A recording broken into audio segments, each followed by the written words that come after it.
Este ano, o Día das Letras Galegas, viaxa ás terras de Valdeorras e visita a figura histórica do poeta Florencio Delgado Gurriarán. Para a Real Academia Galega hai como tres dimensións de Delgado Gurriarán. Unha dimensión como poeta, como un home que traballa a lingua, que utiliza a lingua como ferramenta de creación. Unha segunda dimensión como resistente, democrático en tempos duros tan difíciles como foi a Guerra Civil e a peripecia dos que loitaron contra o levantamento dos militares nese momento e tiveron que pagar algúns coa vida e outros co exilio esa actitude. E a terceira dimensión é o exilio de México. O exilio de México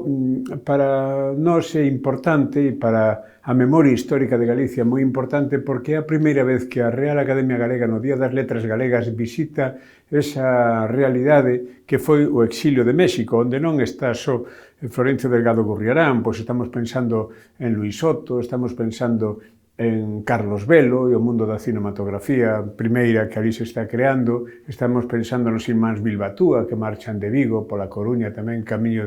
daquelas terras. Estamos falando do patronato da Cultura Galega de México, da revista Saudade, da revista Vieiros, tan importante, do programa A Hora de Galicia, o programa radiofónico A Hora de Galicia. É dicir, hai un momento onde a actividade é extraordinaria. Ali, Florencio Delgado Gurriarán ten unha presencia activa moi importante. Por tanto, así como visitamos moitas veces Buenos Aires, no Día das Letras Galegas, é a primeira vez que viaxamos a México e tamén que viaxamos ás terras de Valdeorras, esa Galicia oriental, esa lingua galega que ten características propias ali nesas comarcas e que ademais nos encarna na cultura popular relacionada tamén con formas novas da vanguarda neses momentos nos anos 30, sobre todo o seu primeiro libro, Bebedeira, e que canta a alegría de vivir, a alegría do viño, a alegría das tradicións populares, que despois vai conectar tamén con a poesía civil crítica ao